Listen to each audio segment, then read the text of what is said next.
Bom, esse sou eu, né? Sou médico, já formado já há muitos anos, né? E trabalho na Universidade Federal do Rio de Janeiro e fui pediatra e agora trabalho na área de gestão, né?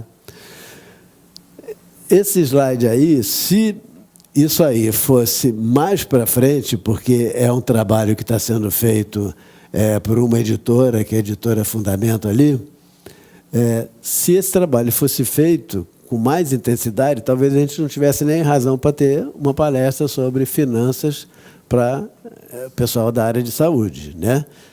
Um problema sério que a gente tem no nosso país é exatamente a falta de educação financeira. Então, essa editora está fazendo material com a ideia de que possa, desde 8 anos de idade, a criança começar a ler e começar a entender um pouquinho para já ir pensando em como controlar o seu dinheiro, como empreender, às vezes botando para vender limonada na porta de casa, alguma coisa desse tipo aí. Então, é interessante isso, né, que a gente tente, né, modificar um pouco essa falta de formação na área de finanças. Bom, o dinheiro, a gente às vezes dá muita importância para ele e às vezes não dá importância para ele. Mas qual a importância que o dinheiro tem na vida da gente? A cada momento, o dinheiro vai adquirindo uma importância diferente. Quando a gente é só acadêmico, a gente está preocupado com a mesada, se o dinheiro vai dar para você pegar um intermédio da vida, alguma coisa assim. Depois, quando você forma, que começa a residência, aí já está namorando há muito tempo, a gente está começando a pensar em casar, então o dinheiro já começa a ter uma importância. E depois vai crescendo, só que vai chegando um período, lá para 50 e poucos anos, que a importância do dinheiro vai ficando mais fundamental. Porque a preocupação é o seguinte, e quando eu aposentar? E quando eu ficar velho? O que eu vou fazer com o dinheiro? Será que eu vou conseguir ter o dinheiro que eu gostaria de ter? Né? Então, tem algumas coisas que a gente vai tentar responder hoje aqui. Por exemplo, tem dívidas? Será que nós temos dívidas grandes?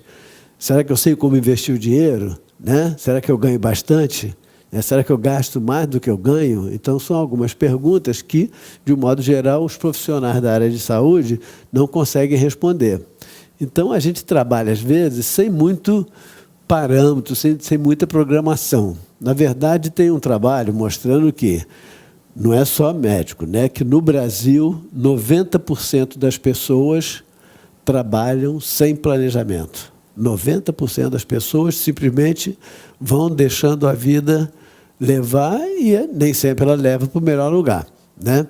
Então, por exemplo, se você tinha um planejamento de 2024, que você teve um retorno do que você investiu de 5%, em 2025 você já planejou 8%, será que vou planejar 14%? Quer dizer, organizar um pouquinho o seu dinheiro, e essa dificuldade o profissional tem.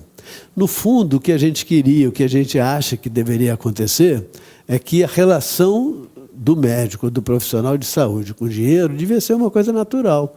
Não pode ser nem obsessiva, mas também não pode ser de culpa, né? O dinheiro tem que ser a consequência do nosso trabalho. Esse que deveria ser a filosofia. Agora, olha que interessante, esse dado aqui foi levantado em 2020, não mudou até agora, né? E a média de salário de um médico oficial, declaração do imposto de renda, está na faixa de R$30 mil. R$30 mil. Isso é importante por quê? Porque se o médico, qualquer tempo de formado ele tenha, se ele está ganhando menos do que R$30 mil, ele tem que parar para pensar o seguinte, bom, se a média da minha profissão é R$30 mil mensais, o mínimo que eu tenho de ambicionar é estar na média. Tá? Esse é o primeiro ponto. Então, cada médico tem que pensar o seguinte, quanto é que eu estou conseguindo de remuneração? Não importa se é de clínica particular ou se é de algum emprego. E outra coisa que é interessante, que é meio lamentável, é que, mesmo com uma renda dessa, de R$30 mil mensais, que representa, na verdade, 10 vezes a renda do cidadão brasileiro, porque a média de ganho do cidadão brasileiro é R$3 mil por mês. Agora aumentou um pouquinho para 3.400, mas a média, de um modo geral, R$3 mil por mês. Então, o médico ganha 10 vezes um cidadão brasileiro. Conclusão pior disso, 60% dos médicos estão endividados. 60% dos médicos estão endividados. Então, o médico que ganha R$30 mil por mês, 10 vezes o cidadão brasileiro, deveria estar com dívidas, está com dívidas, né? E quando ele começa, quando recebe o dinheiro dele, 75% do dinheiro dele já está comprometido com moradia, com alimentação, com transporte. Então, sobra pouco para ele se programar e para ele conseguir alavancar a carreira dele. Então, fundamental isso. E olha só, quando a gente faz uma classificação, uma classificação social, a gente vê que a classe chamada rica no Brasil é a classe que ganha mais ou menos 20 salários mínimos, que seria mais ou menos 30 mil reais. Isso de renda familiar. Então, um médico que ganha, pela média ali, 30 mil reais, se todos estiverem ganhando na média, e não estão porque tem alguns que ganham menos, é claro, todos são ricos, cara. E, às vezes, o que a gente vê? Às vezes, a gente vê um médico recém-formado, que começa a dar um plantão, ganha mais ou menos 10 mil reais por mês, dá 2 plantões, ganha 20 mil reais por mês, às vezes casou com uma médica que dá 2 plantões, ganha mais 20 mil, os dois já estão fazendo 40 mil. Então, recém-formado, sem menor experiência, virou rico. Olha como é importante isso. Mas também é importante, não é só que ele ganhe muito dinheiro, mais do que a maioria da população, é importante que ele saiba utilizar esse dinheiro, e é o que a gente vai discutir um pouquinho aqui. Então, na verdade, nessa primeira parte da aula, que a gente dividiu em 2 aqui, uma parte eu, uma parte o Antônio, a gente vai discutir um pouco como é que a gente mexe com o dinheiro. E depois o Antônio vai mostrar para a gente como é que, a parte mais interessante, como é que se faz para multiplicar esse dinheiro, né, que é a parte de investimento, né? Mas, ao mesmo tempo, né, para botar um pouco de confusão na cabeça, a gente está imaginando que o médico é rico porque a renda familiar está 30 mil. Aí vamos supor que é só ele, né, ganha 30 mil reais. Então, o médico rico tem uma renda de 30 mil reais. Só que esse médico, por acaso, né, tem 2 filhos que estudam na escola suíça que paga 8 mil reais por mês. Então, ele já gastou 16 mil reais. Esse médico mora num apartamento na praia, o apartamento é próprio, mas ele paga 4.800 de condomínio, mais 1.200 de IPTU. Então, ele já paga ali mais 6 mil reais. Com mais 16 mil, já pagou 22 mil. Então, dos 30 mil, já tem 22 mil comprometidos. Então, é um rico que, às vezes, tem dificuldade de pagar as contas todas. Por isso é que ele precisa saber mexer com dinheiro. É fundamental isso, né? Mas o que vai acontecendo ao longo do tempo? Né? Primeiro, a gente começa ganhando mais dinheiro. Aí o dinheiro vai ganhando mais, vai trabalhando mais. Só que, em algum momento, as despesas estão aumentando. E aí, como a gente vive num capitalismo, vive numa febre de consumo enorme, aí, toda hora propaganda, propaganda, propaganda, quando vê, uma grande parte da população está gastando mais do que ganha. Está gastando mais do que ganha. E isso não é porque ganha pouco, não, porque isso a gente vê, né? Eu tenho um hospital lá que tem mais ou menos 300 funcionários. Então, a gente vê que tem funcionário que ganha 2, 3 mil reais e que não deve para ninguém. E que, às vezes, então, empresta dinheiro para o colega que vai no Maracanã ver o jogo lá do time dele, que faz um churrasco na laje, que ele não bota picanha, mas que ele bota um lagarto cortado bem pequenininho para ficar mais fácil de engolir rápido, né? E a cerveja também nem escola vai tomar, né? Uma Kaiser da vida, e vive. E, ao mesmo tempo, a gente vê, às vezes, um profissional que é médico, que ganha 20, 30 mil reais por mês e que está cheio de dívidas. Mas isso é o quê? Exatamente a falta da educação financeira. E é o que faz com que as pessoas, então, não consigam resolver. Uma maneira básica de você conseguir, mais ou menos, mexer com seus números é uma planilha desse tipo, que todo mundo hoje sabe fazer isso no Excel, onde você bota, de um lado, as receitas, de um lado, as despesas, e aí vai acompanhando isso mês a mês. Sentindo que as tuas despesas estão aumentando em algum daqueles itens, tu começa a apertar o cerco. Então, é uma maneira muito simples de você conseguir controlar o seu dinheiro. Mas aí entra uma coisa que é fundamental, né? Que é difícil, às vezes, como profissional de saúde, entender, né? Que a gente não tem que viver só para trabalhar. A gente tem que trabalhar para viver. Então, a gente não pode botar a medicina como uma coisa mais importante da vida da gente, porque o mais importante é saber quem você quer ser no futuro. Tu quer casar, tu quer ficar solteiro, tu quer ter filho, tu não quer ter filho, tu quer morar na capital, quer morar no interior. Não importa, você tem que definir quem tu quer ser. E aí, traçar o teu caminho. A profissão tem que ser vista como uma atividade meio, não uma atividade fim. A profissão é uma ferramenta de trabalho.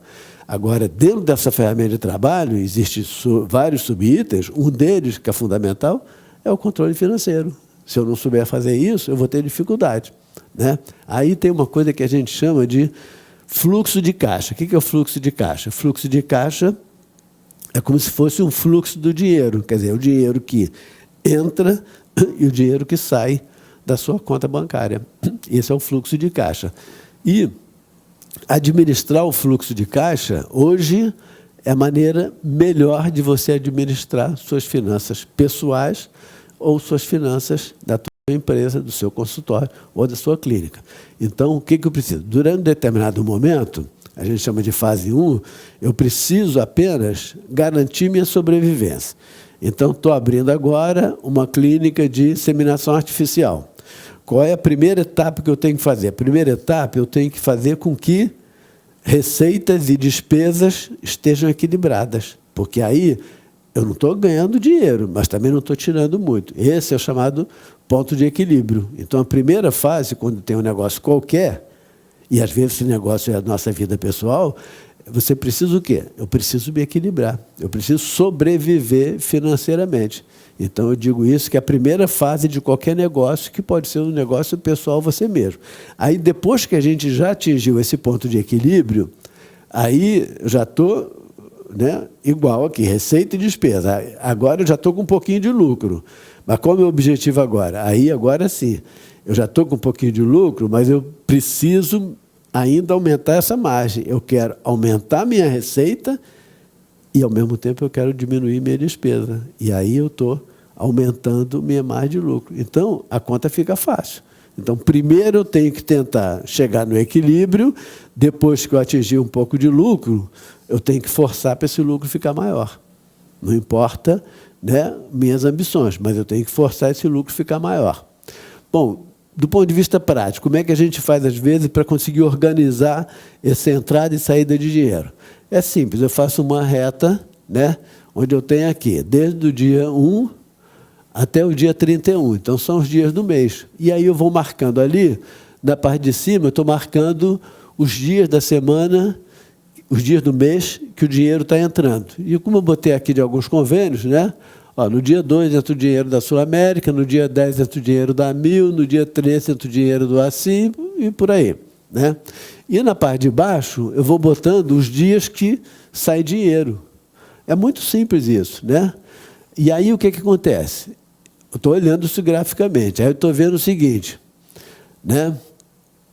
Eu pago, por exemplo, eu pago meus médicos que trabalham comigo no dia 18, né? Mas no dia 19 está entrando um dinheiro desse banco aqui. E às vezes no dia 18 eu estou apertado de dinheiro, mas vai entrar dinheiro no dia 19. Então, o que eu posso fazer? Eu posso pegar, eu não posso mexer aqui, porque é difícil eu conseguir convencer o convênio a pagar adiantado. Mas o que eu posso fazer? Eu posso combinar com o médico, em vez de pagar no dia 18, empurrar para o dia 20. Aí, eu já vou receber no dia 19, vou ter esse dinheiro ali, né? Então, aqui também, olha, no dia 15, eu tenho que pagar o contador. Mas, no dia 15, entra o dinheiro desse outro convênio aqui. Será que eu não posso chegar para o contador e combinar de pagar ele no dia 17, para dar uma folgazinha? Então, isso é você manipular o fluxo de caixa. Então, veja que não é tão complicado assim, né? Acaba sendo uma coisa relativamente fácil. O outro problema que acontece, né? Não vou entrar em detalhe, mas aqui são todas as possíveis fontes de renda de um profissional médico, né? E uma das falhas que existe no desempenho da profissão do médico é que ele normalmente concentra os esforços dele tudo num lugar só. E é ruim, ele devia também tentar diversificar. Todo mundo sabe, quando fala investimento, que o Antônio vai falar, que uma das estratégias é você diversificar, para se der ruim numa, as outras conseguem equilibrar. Só que o médico não faz isso. E aí ele bota todo o rendimento dele de uma fonte. Problema que aconteceu, está acontecendo recentemente agora. Com a quebra da Unimed, tinham muitos médicos que praticamente 90% do atendimento deles era de pacientes da Unimed. Então, os caras agora estão ferrados total, Por quê? Porque perderam de uma hora para outra. A Unimed não está pagando ninguém, então de uma hora para outra os caras ficam sem entrada nenhuma. Então, uma das estratégias também é você sempre pensar em também diversificar sua entrada de dinheiro, né? E aí tem as despesas. As despesas também são várias. Você precisa analisar as despesas, nós vamos mostrar daqui a pouquinho como é que a gente faz isso, de modo que a equação simples só funciona assim. Receita tem que ser maior que despesa, ou seja, despesa tem que ser menor que a receita. Senão, a conta não vai fechar. A gente cansa de ver isso, que é a pessoa, não importa a profissão, que está com a dívida do cartão de crédito. E aí, a dívida do cartão de crédito vai acumulando, ela só consegue pagar uma parte, aí vem o juro é alto e cada vez fica maior, e aí, daqui a pouco, vamos supor que seja um filho, né? Aí vai para o pai o seguinte, pô, estou devendo R$8.000 do cartão de crédito. Aí pede para o pai dar um reforço. Aí o pai vai lá e dá um reforço, né? Paga o cartão de crédito do filho. O que vai acontecer? Daqui a 3 meses ele está de novo com o mesmo problema. Por quê? Porque a receita dele está menor do que a despesa. Então, a conta não vai fechar nunca. Esse é o ponto básico de qualquer controle financeiro. Despesa tem que ser menor do que a receita. E isso é comum você escutar, ou na casa do teu marido fala isso, ou a sua esposa fala o seguinte, mas precisava comprar. Só que a estratégia é, não compra o que precisa, compra o que você pode comprar. Mas precisa? Mas não compra. Você precisa trocar a tua geladeira e o fogão? Troca o fogão esse mês, troca a geladeira daqui a 2, 3 meses, ou espera o Black Friday para tentar mais barato. Bom, aí quando você joga isso num gráfico, como é que a gente, numa planilha, como é que a gente faz que é importante? Está lá em cima ali, o faturamento de R$30.000. Então, aquele é o 100%. Aí, quando eu organizo minhas despesas, né? Botei aqui, olha, moradia, transporte, alimentação, facilidade, lazer e tal. Então, quando eu estou muito ferrado em termos de organizar a parte financeira, eu preciso, durante um mês, durante 2 meses, fazer um levantamento geral. Então, fazer o seguinte, durante esse mês, tudo que eu gastar, eu vou anotar. E aí eu classifico mais ou menos que nem eu classifiquei ali, ó, moradia, transporte, alimentação e etc. E aí eu vou jogar isso nessa tabela para ver.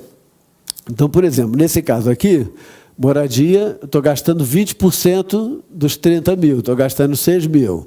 Transporte 4%, por aí assim. Então, veja só que no final, eu estou ganhando R$30.000 e estou gastando 32.300.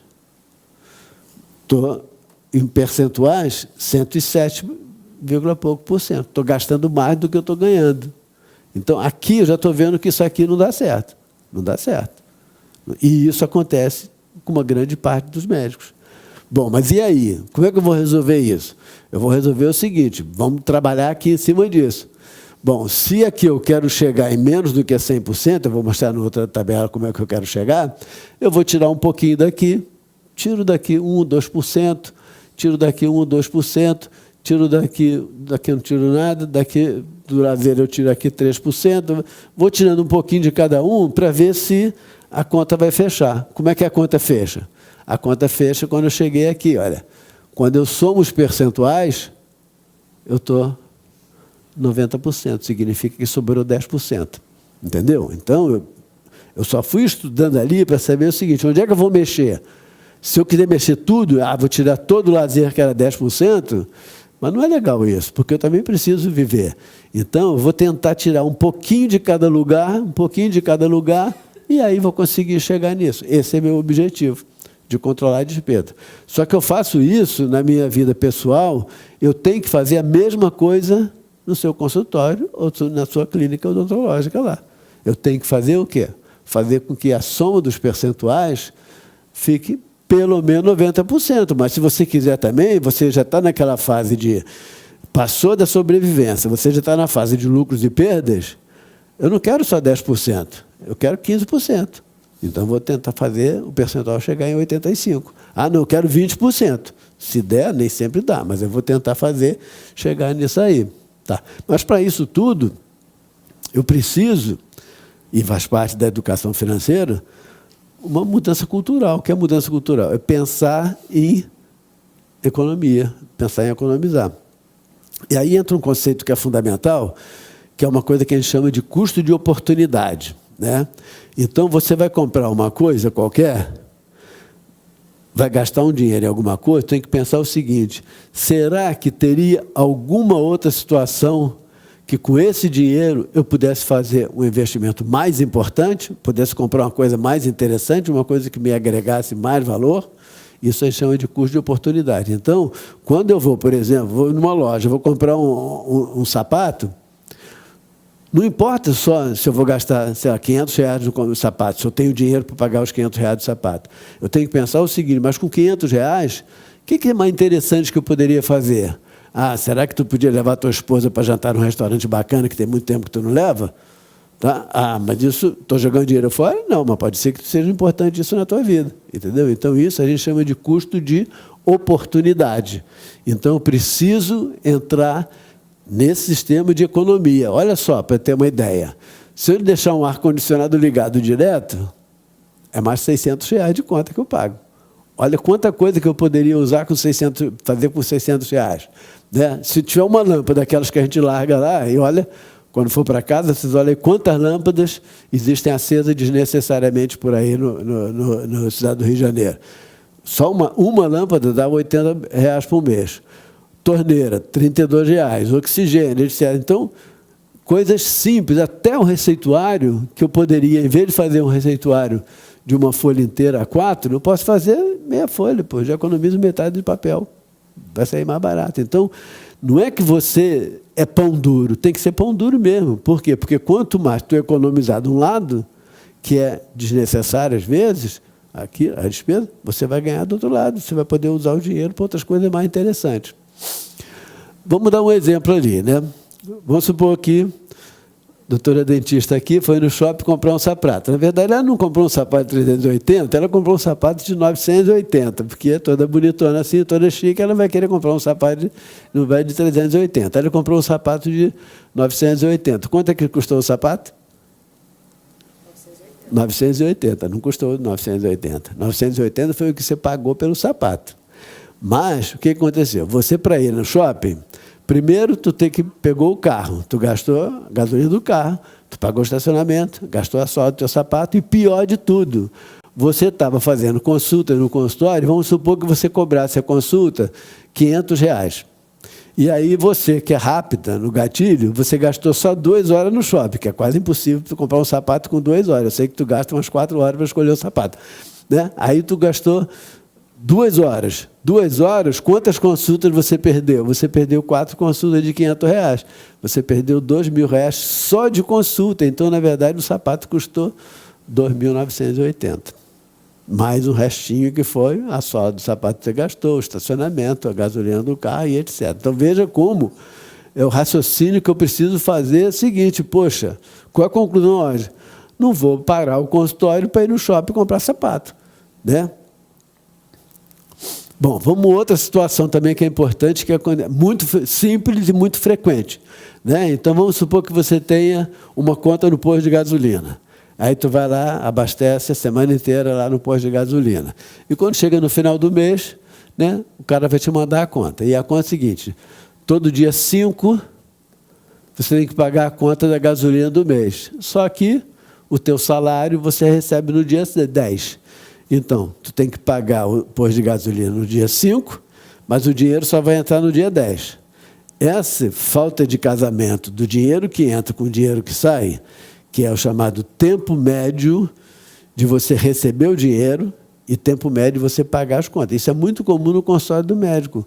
Por quê? Porque o médico compra o que ele precisa, né, de produtos, vamos supor, dependendo do tipo de especialidade, ele compra. E o que ele compra, geralmente ele paga com menos de 30 dias. Só que se ele trabalha com plano de saúde e ele atende o paciente nesse mês, ele vai mandar a conta para o convênio no mês seguinte e vai receber no outro mês. Então, ele paga com 30 dias e recebe com 60. Então, essa falta de casamento é complicada. Então, a gente tem que aprender a manipular essa entrada e saída de dinheiro. Como é que eu faço isso? Eu tenho várias opções. Uma, eu posso conversar com o cara do posto de gasolina e falar o seguinte: olha, a gasolina é muito boa aqui, eu sei que a gasolina não é batizada, eu gosto muito daqui, papapá, tudo, mas eu não posso te pagar no dia 5, eu tenho que te pagar no dia 12, bota lá mais 2 dias de quebra. Essa é a primeira situação. Tem outra situação, é você tentar negociar com o teu patrão, que às vezes é o pai que dá mesada, que falar para ele o seguinte, olha, eu pago a conta do posto de gasolina no dia 3, aí tu ganha mais 2 dias. No dia 3, queria que tu adiantasse minha mesada e passasse a pagar no dia 3. Pronto, aí tu resolveu o problema. Melhor ainda, qual seria a outra solução? Pega o dia 5, empurra para o dia 12, pega o dia 10, empurra para o dia 3. Aí eu fiquei com uma folga grande. Isso a gente chama o quê? Adequar o nosso fluxo de caixa. Então, é fundamental isso, né? Vamos ver um outro exemplo, né? Vamos ver o doutor aqui, que é oftalmologista. Tu tem ali um consultório, faturou R$70.000 no consultório, gastou R$40.000. Aí, do dinheiro que você gastou, que sobrou, você pegou 10 mil e comprou mais um equipamento qualquer aí. Comprou lá umas lentes para você botar lá nos pacientes que tu vai operar. Quanto é que foi teu lucro? Não, você faturou 70 mil, gastou 40 mil, depois tu comprou um equipamento de 10. Qual foi teu lucro? 10 mil não é despesa. 10 mil não é despesa, 10 mil é investimento. Então, o teu lucro, na verdade, não foi 70 menos 40, 30 menos 10, 20, não. Teu lucro foi 70 menos 40. Isso a gente chama de lucro operacional, que não é operação cirurgia, é da operação financeira. Por isso que quando eu faço aquela planilha do Excel, eu boto receitas, despesas e o lucro. Aí lá embaixo é que eu boto investimentos, que pode ser compra, alguma coisa que eu fiz. Então, isso faz diferença, porque às vezes você está dizendo que sobrou pouco dinheiro esse mês, mas é porque tu gastou investimento. Agora, só que o investimento, no caso ali que você botou, que era a compra do equipamento, às vezes o investimento é uma coisa tipo social. Você chegou e comprou um presente para alguém que tu quis, tudo. Isso aí tu pode fazer. Tirou do teu lucro, mas, na verdade, para você saber qual foi o seu lucro, para você até acompanhar isso mensalmente, para ver se o teu lucro está aumentando ou está diminuindo, eu tenho que botar debaixo do resultado operacional. E um dos erros maiores que tem, às vezes, o pessoal que está começando, né, é a afobação para comprar casa própria. O brasileiro tem afobação para comprar casa própria, cara. Não devia, cara, porque se você tem uma profissão, é melhor você não ficar comprometendo toda a tua renda com a prestação que você tem que pagar de uma casa própria, que às vezes não é o momento. Então, a diferença é assim, se você for um bancário, por exemplo, como é que é a linha do salário do bancário? É mais ou menos assim. Às vezes sobe um pouquinho que ele é chefe de setor. Então, quanto mais rápido esse cara comprar a casa própria, fizer sacrifício para comprar cá, melhor, porque a vida dele não vai ter ganho de grande diferença. A linha do rendimento médico é assim, olha. Então, se eu vou comprometer, em vez de comprometer aqui no começo, eu vou comprometer aqui, que eu tenho uma margem maior. Tá? Mas só que as pessoas ficam na secura. Aí você faz força, quer comprar o quê? Ah, tem pouco dinheiro, então vou comprar um apartamento logo. Mas qual apartamento que eu vou comprar? Só tem dinheiro para comprar um apartamento em Bangu. Nada contra Bangu, mas é o que eu consigo comprar. Falei, mas eu vou comprar e depois eu vendo esse e compro o melhor na Barra da Tijuca. Não vai conseguir vender o de Bangu. Né? E também tu não vai querer ficar morando em Bangu. Então, está jogando fora o teu dinheiro. Então, invista na sua profissão primeiro, né, para depois pensar em ganhar um patrimônio. Vamos dar um outro exemplo aqui. Olha, o pai aposentou lá. O filho ali já está olhando para ver se é o caso dele ali. Não é o teu ainda, não. O pai aposentou e passou a clínica dele para o filho. A mesma especialidade. A clínica está faturando R$50 mil e tem uma despesa mensal de 43 mil. É um bom negócio? Não acho, não. Não. É um bom negócio? Não. É um mau negócio. Mau negócio. O que ele vai fazer? Vende a clínica? Só que uma clínica dessa ele vai ter dificuldade de vender, porque está dando pouco lucro. Né? Reclama da herança maldita com o velho lá? Pô, sacanagem, o cara te criou o tempo todo, tu vai reclamar agora disso? Né? E vai deixar rolar então? O que a gente vai fazer? Você tem ali uma situação. Eu estou com a receita e estou com a despesa. Eu estou em que fase ali? Na fase 2 do fluxo de caixa. O que eu preciso fazer agora? Eu tenho que levantar isso e baixar isso. Dessas duas medidas, que o ideal é que eu faça as duas ao mesmo tempo, qual que tem mais resultado mais imediato? É a redução dos custos. Então, é por aí que eu começo. E que você tem controle. Né? Mas, às vezes, é só o seguinte, quanto é aquela consulta que cobrava nessa clínica? A consulta é R$200. Fala, pô, cara, se eu quiser botar para o dobro, pode ser que eu passe de 50 para 100 mil de faturamento. Pô, mas se eu pegar uma consulta de 200 e botar para 400, vai espantar a clientela. Eu também tenho que saber como é que o mercado controla. Então, o que eu faço? Eu vou devagarzinho, 200, passo para 230, passa mais alguns meses e passo para 260. Aí, quando o cliente reclama, você fala, mas no mercado também está tudo aumentando. Aí e vai devagarzinho, vai devagarzinho. Enquanto isso, tu vai apertando o custo que tem um resultado mais imediato. Outra coisa que é fundamental, às vezes a gente quer analisar um negócio, até um negócio novo que vai aparecer, uma oportunidade nova. Como é que a análise mais simples chama análise do ponto de equilíbrio.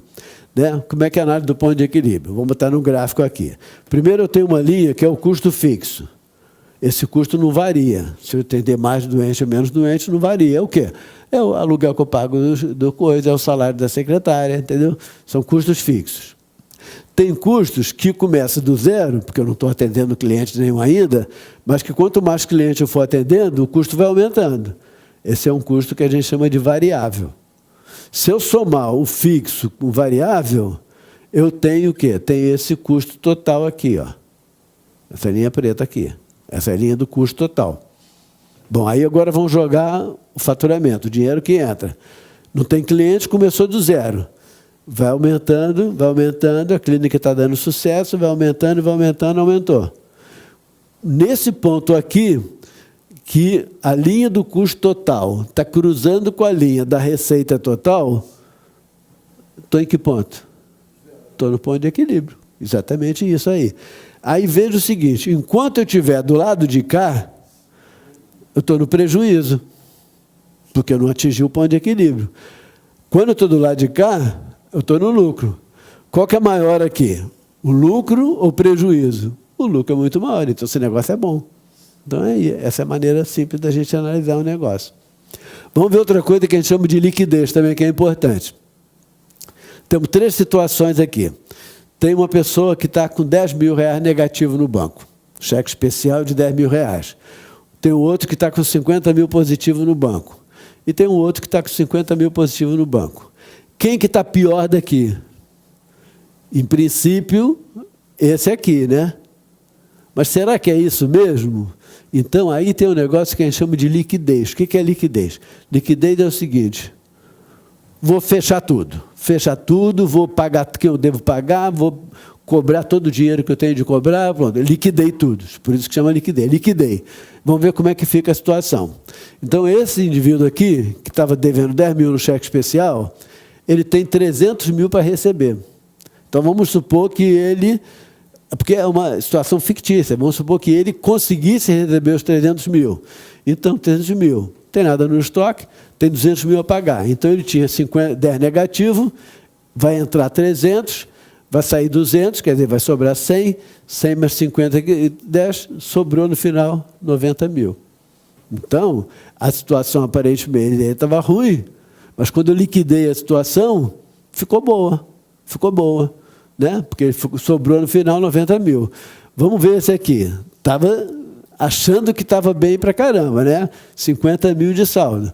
Mas ele só tem para receber 200 mil e não tem estoque, tem 300 mil para pagar. Então, 200 com 300 menos 100, com 50 que ele tinha, no final, quanto é que ficou? Ficou 50 mil. Então, aparentemente, aquele cara aqui, que estava pior do que esse, vê que esse aqui, que estava melhor do que esse, que no final ele está pior do que o outro. E se eu levar em conta também, que às vezes a gente não leva em conta, mas também preciso levar em conta que... E será que o cara tem alguma coisa no estoque lá? Então vamos ver, esse terceiro cara aqui está semelhante a esse, ó, 50 mil, 200 mil e 300 mil. Só que esse cara, ele tem 500 mil em estoque. Aí, se ele conseguisse vender o estoque todo, no final, ele ficou 450 mil. Então, veja, uma coisa é aquilo que está na hora no saldo bancário. E outra coisa é quando eu liquido a situação. Por isso que eu preciso saber analisar. Bom, e aí vamos ver como é que a gente gasta o dinheiro, que também é uma falha dos profissionais de saúde. Então, imagina o seguinte, o cara teve essa receita, teve essa despesa, sobrou um dinheiro aqui, que a receita é meio despesa. Aí o cara vai lá e torra o dinheiro todo, porque ele acha que tinha a receita, faturou, sei lá, 100 mil, gastou 90 mil, sobrou 10 mil, e falou, pô, vou torrar os 10 mil. Não pode torrar os 10 mil. Por quê? Porque ele precisa se preocupar o seguinte, o que é isso aqui? Isso aqui é o seguinte, eu preciso, na minha conta bancária, ter sempre um dinheiro, porque o dinheiro vai entrando dinheiro, vai saindo pagamento, vai entrando dinheiro, vai saindo pagamento. O dinheiro que eu preciso deixar sempre lá, para poder, né, não ter que usar o cheque especial, e poder, então, pagar minhas contas, esse dinheiro que fica girando ali na minha conta, a gente chama de capital de giro. Então, eu preciso ter um capital de giro, que é um dinheiro sempre eu tenho que ter na conta para garantir que eu vou conseguir pagar minhas contas. Então, esse é o capital de giro. Só que, o que é ideal em termos de uma organização financeira pessoal ou profissional, né? Eu preciso ter um fundo de reserva.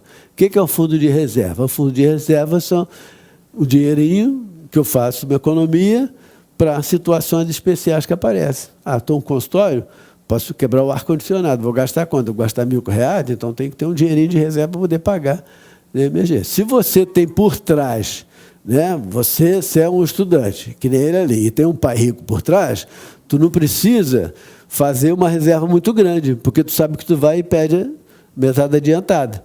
Agora, se você não tivesse, ou se o cara é durão e lá não te dá essa colher de chá, tu já sabe que tu vai ter que fazer uma reserva maior. Senão, tu não vai conseguir levar a namorada para passear direito, né? Então, esse é o fundo de reserva. Mas por que eu botei um outro fundo de reserva ali? Porque, às vezes, eu quero ter uma reserva que não é só para emergências. É uma reserva que eu vou acumulando para crescimento. Eu estou querendo comprar um aparelho de laser. Estou querendo comprar um aparelho de laser, custa quanto? Custa R$100 mil? R$100 mil, eu quero comprar quanto? Eu quero comprar daqui a 2 anos. Então, R$100 mil em 2 anos, 50 mil cada ano, dividido por 10 meses, 5 mil, já sei que eu tenho que juntar todo mês R$5 mil. Então, é um fundo de reserva para crescimento, né? Então, vamos botar agora em números aí para ficar mais fácil. Aí, depois que eu peguei a receita, né, entrou isso aqui, saiu isso. Deixei um pouquinho na conta de giro, um pouquinho vai para o fundo de reserva 1, um pouquinho para o fundo de reserva 2, aí sim, aí o que sobrar eu vou torrar do jeito que eu quiser. Aí eu estou retirado. Vamos ver como é que fica aí esse número. Vamos supor uma situação aqui. Vamos supor que seja um consultório, uma clínica, que tem uma despesa média de R$60 mil. Tá. Como o capital de giro, eu vou definir dependendo da inconstância de entrada e saída de dinheiro na minha conta. Então, não tem uma fórmula mágica. Nesse caso aqui, o que eu fiz? Eu peguei aqui 60 mil e defini um capital de giro de R$40 mil, né? Não é faturamento, aqui é capital de giro, né? Então, a despesa média é 60 mil, o meu capital de giro é R$40 mil, que eu botei aqui 2/3 de 60 mil. Tá? E meu fundo de reserva? O fundo de reserva eu defini aqui, podia ser, dependendo de como as coisas acontecem, né? Nesse caso aqui eu chutei. Eu defini aqui o fundo de reserva 20% do capital de giro.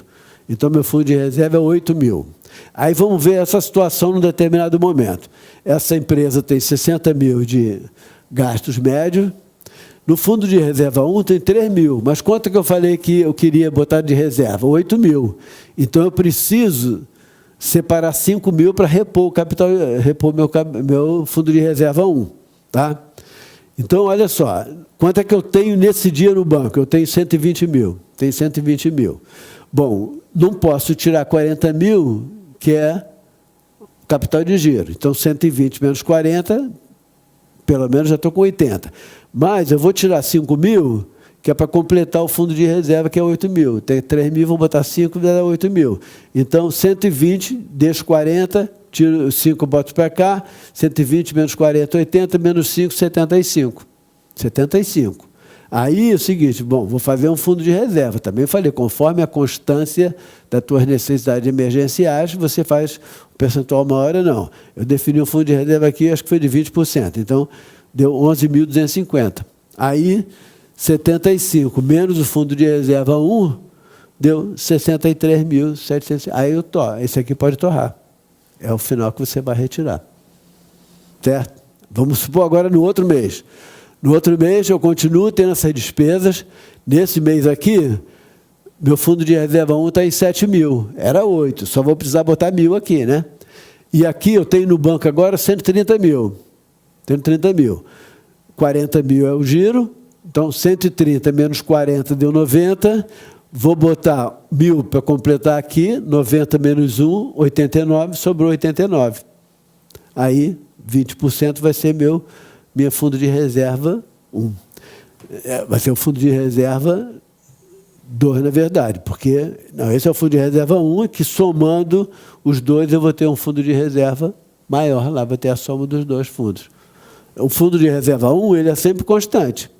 E o fundo de reserva 2, ele vai aumentando até chegar naqueles 100.000 que eu quero chegar para comprar um aparelho. Né? Então, esse é. Bom, dando uma pincelada aqui, tem uma coisa que às vezes a pessoa não se preocupa, que é a aposentadoria. Né? A aposentadoria, né, é um problema sério no Brasil. Porque, você vê, se o médico ganha 30 mil reais em média, quanto é que é o máximo da aposentadoria pelo INSS? R$ 8.500. Então, vai ser um problema sério. Então, tem que dar um jeito de você investir nisso. E a melhor maneira é fazer uma previdência privada, que tem o VGBL e o PGBL. O VGBL é o mais interessante, a gente não vai entrar muito em detalhe. Mas se eu começar, por exemplo, uma previdência privada, esse é o teto do INSS agora que mudou, R$ 8.475. Se eu começar uma previdência privada com 25 anos de idade, que é o que a gente recomenda, né? Se eu pagar R$ 200 por mês, bota lá em débito automático na conta bancária, para me aposentar com 65, comecei com 25, para aposentar com 65, eu vou ter uma renda extra de R$ 5.000 mensais. Aí já melhora, porque 8.400 com mais dos 5.000 já está em 13.000. E se eu estou fazendo um VGBL desse, sobrou um dinheirinho a mais, fiz mais umas consultas legais esse mês, faço um aportezinho, jogo mais um pouquinho lá. E quando você aposentar, você já vai ter um rendimento maior. Mas eu preciso começar cedo. Porque se eu só for começar com 45 anos, por exemplo, para aposentar com 65, eu já vou ter que desembolsar 1.950, já fica mais puxado. Ah, mas eu quero começar só com 55 para aposentar daqui a 10 anos. Tu vai ter que botar todo mês 6.500, aí já não vale a pena. Tá? Ah, mas e aí? Renda vitalícia. Mas quando chegar aos 65, aí tem um macete. Quando chegar aos 65, você tem duas opções. Ou você vai deixar para renda vitalícia, que você vai ganhar aquela mensalidade o resto da tua vida até morrer, ou você tira o dinheiro. O que acontece? A gente não sabe. Então, você aportou com 65, mas deu azar de morrer com 67. Perdeu o dinheiro todo, porque esse dinheiro não vai para ninguém. Então, o que é jogada? A jogada é quando aposentou, tira o dinheiro todo e aplica aí fora. Porque se por acaso tu morrer, então tua família vai ficar com esse dinheiro, pelo menos. Né?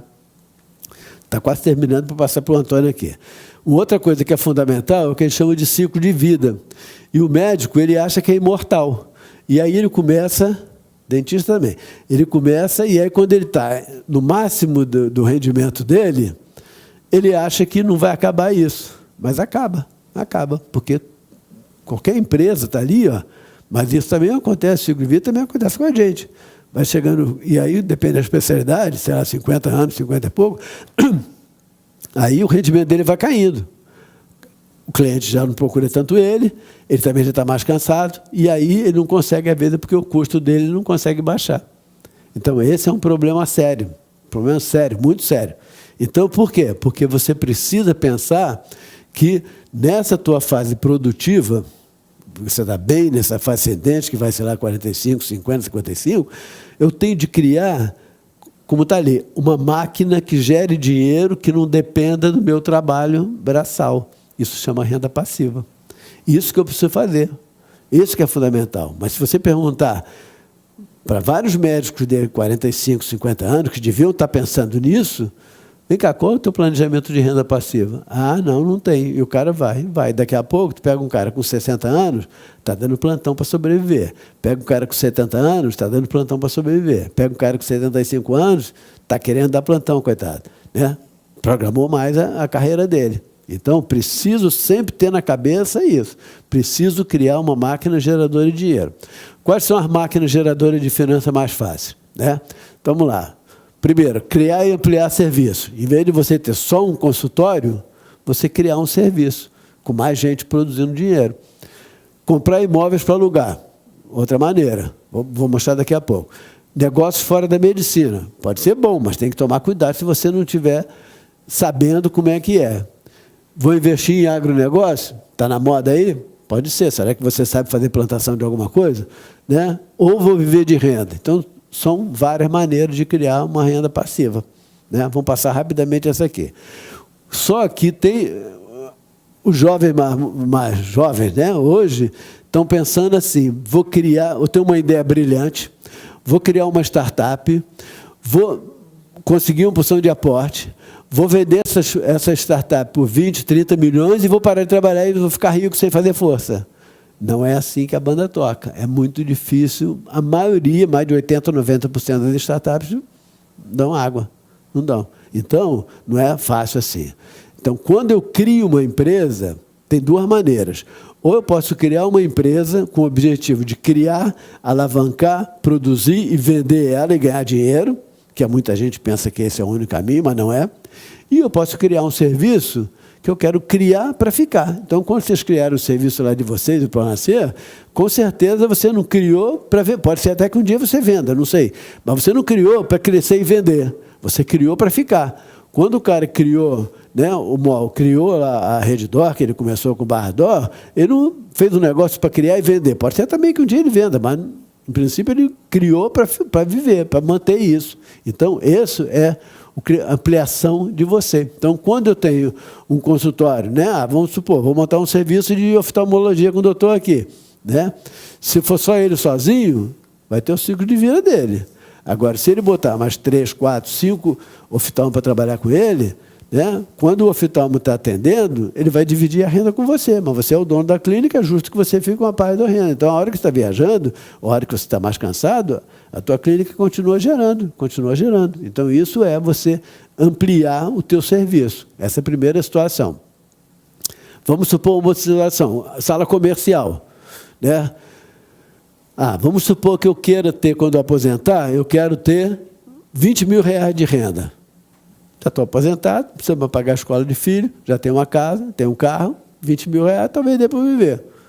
Bom, mas eu quero trabalhar com imóvel de aluguel, quero comprar imóvel para alugar.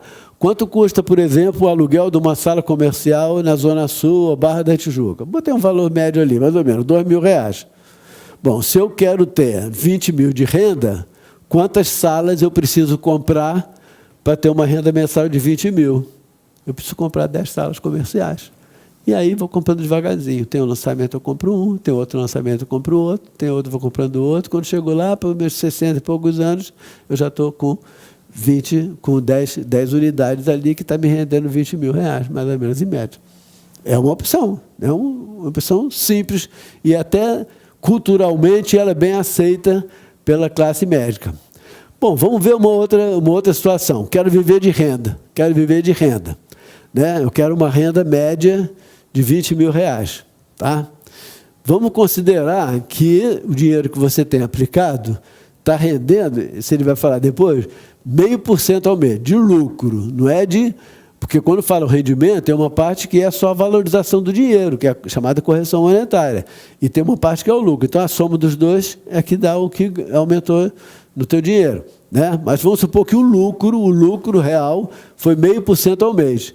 Se é 0,5% corresponde a 20 mil, quanto é que é 100%? 100% vai ser 4 milhões. Então, significa que, ao longo da sua vida útil, você teria que juntar 4 milhões para esses 4 milhões render 20 mil reais todo mês. Certo? Então, essa é a segunda maneira. Né? Mas eu quero também aplicar fora da medicina. Tem que saber se vale a pena. Né? Se eu for abrir uma franquia do McDonald's, eu preciso desembolsar 2,5 milhões hoje em dia. Tá? E quanto é que dá de lucro? Vai dar mais ou menos 50 mil reais. É até um bom lucro, porque se você pegar 2,5 milhões e for aplicar naquela faixa de 0,5%, vai dar muito menos do que os 50 mil por mês. Só que não é tão fácil assim, né? Tu sabe que, tem várias cadeias de McDonald's que estão muito ruins financeiramente, né? Bom, mas eu quero então investir em posto de gasolina. Quanto é que eu gasto para abrir um posto de gasolina? 1,5 milhão, mais ou menos. Quanto é que 1,5 milhão gasto? Vai dar 30 mil reais de renda por mês.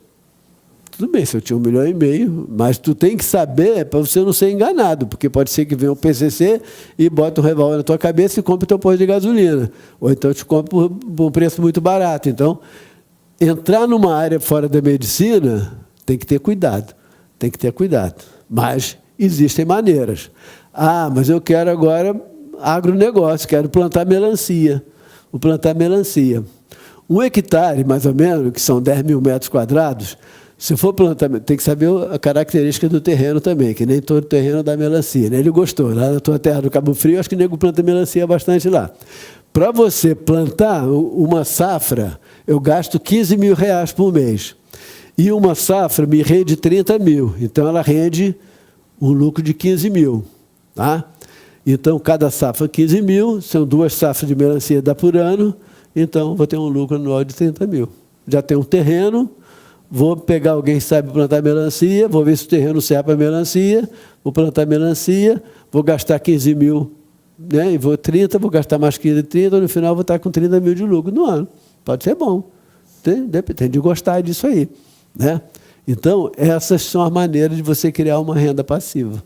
Tá? Então, a ideia nessa fase inicial aí, que o Antônio vai continuar agora, era tentar passar para vocês que é fundamental saber manipular o dinheiro, e que não é muito difícil, mas você tem que dar a importância que ele precisa para isso, e sempre pensar na máquina geradora de dinheiro para o futuro. Certo? Obrigado, então, aí. Eu trouxe um tema bem ousado aqui, se vocês pararem para pensar, né? Eu estou prometendo para vocês aqui um protocolo de investimentos, baseado em evidência, com o qual vocês poderiam superar a maior parte dos investidores. Ok. Mas vamos lá. Antes de se aprofundar nesse tema, e antes até mesmo de me apresentar, eu queria dar uma provocada em vocês, né, para realmente discutir um pouco a educação financeira. Né? Todo mundo aqui é profissional de saúde, né? Pelo que eu bem entendi. Correto? Todo mundo aqui é profissional de saúde. Então, perfeito. A gente tem médicos, biomédicos, tem odontologista. E eu queria dizer, então, como é que nós, vou perguntar para vocês, como é que nós, profissionais de saúde, tomamos decisões? Né? Então, você tem uma clínica de fertilidade. Né? Lá você tem um protocolo. Né? Você tem alguma coisa que vai dizer como é que você vai conduzir aquele paciente. Né? Onde é baseado isso? De onde você tira esse conhecimento para dar o melhor tratamento para o seu paciente?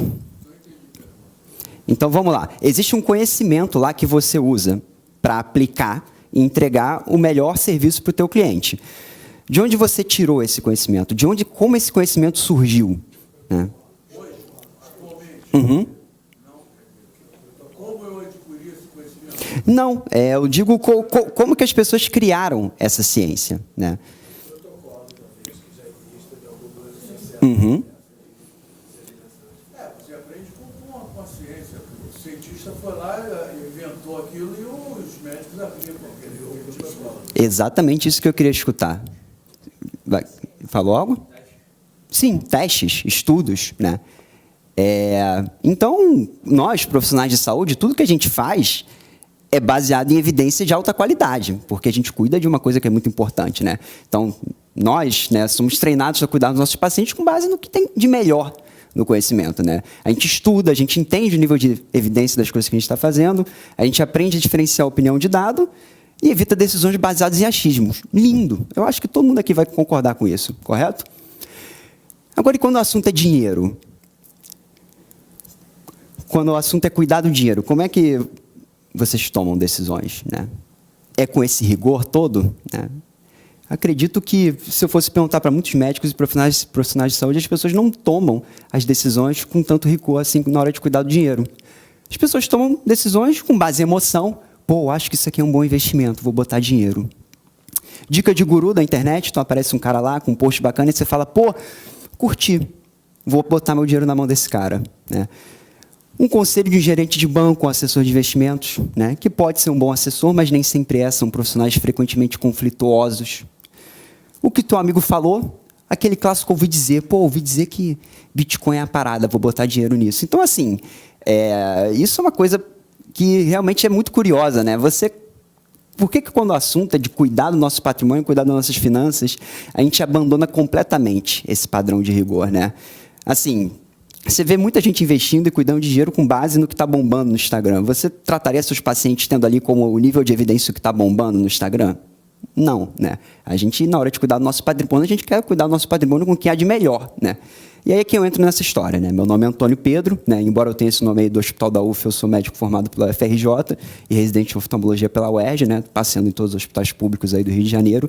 E eu me incomodei muito, né, quando eu percebi isso, né, que a gente estuda muito, eu fiz uma faculdade, entendi qual é a importância dos protocolos e do nível de evidência, mas eu estava botando dinheiro com base no que me falavam, em post, com base no que eu sentia que podia dar certo, mas eu percebi que não, as coisas não podem ser dessa forma, né? Então, eu, como médico, né, um colega de vocês, profissional de saúde, eu fui e me aprofundei no que você tem de melhor de evidência na hora de você cuidar do teu patrimônio, particularmente para investimentos. Aprendi isso e vou passar com minha melhor linguagem, como colega médico, colega e profissional de saúde, para vocês poderem beber um pouco dessa fonte, né? E foi, inclusive, com esse objetivo, né, de trazer conhecimento financeiro e de investimentos de alta qualidade para profissionais de saúde, né, que eu e colegas meus, como Mário, a gente fundou a Med Expert Academy, né?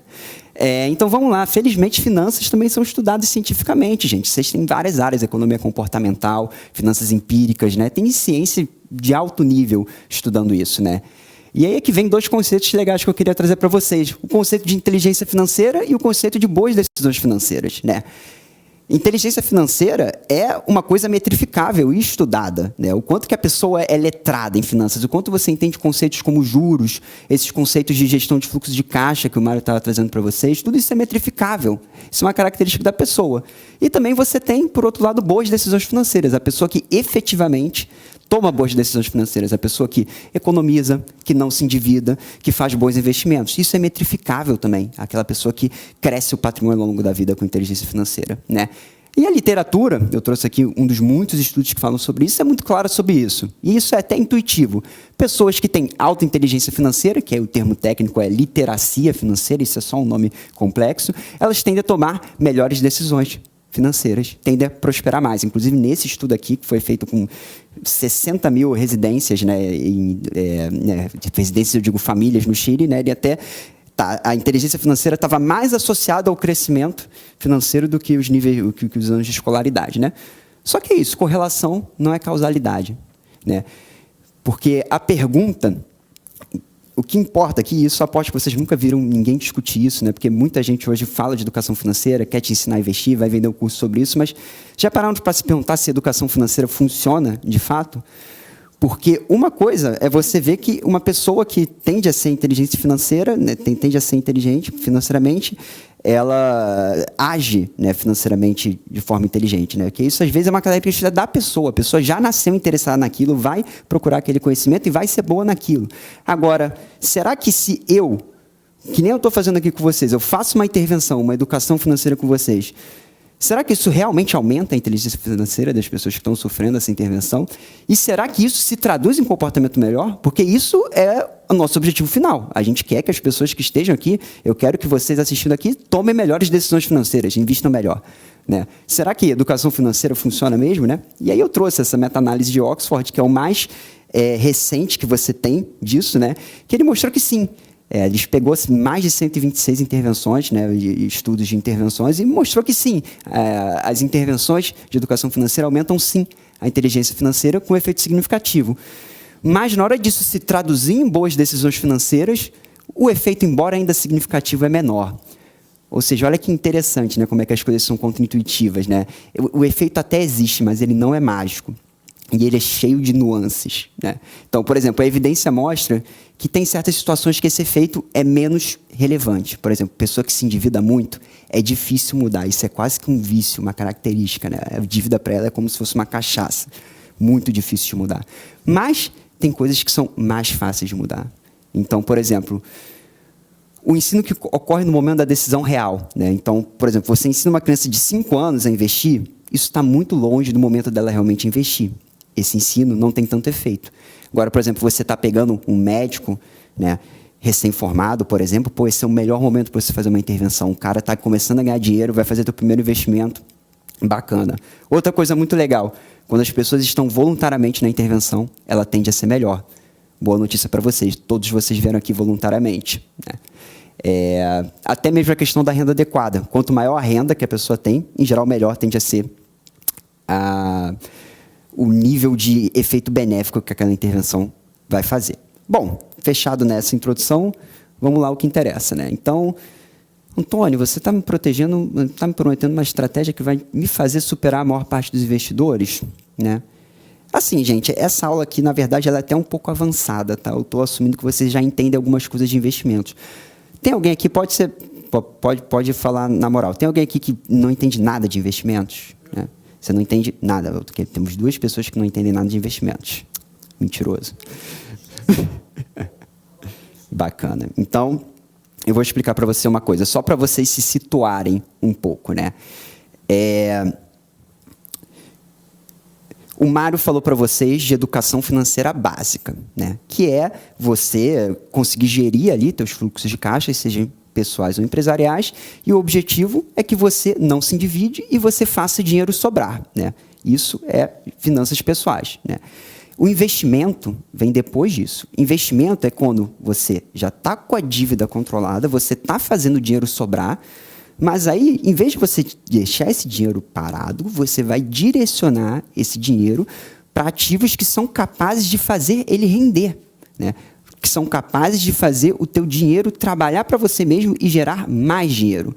Porque dinheiro parado perde valor no tempo, né? A inflação no Brasil costuma ser 5%, então está depredando o valor, né? Então você vai colocar teu dinheiro em ativos inteligentes que vão fazer o teu dinheiro render dinheiro mais 5%, dinheiro mais 6%, né? Dinheiro mais 10%.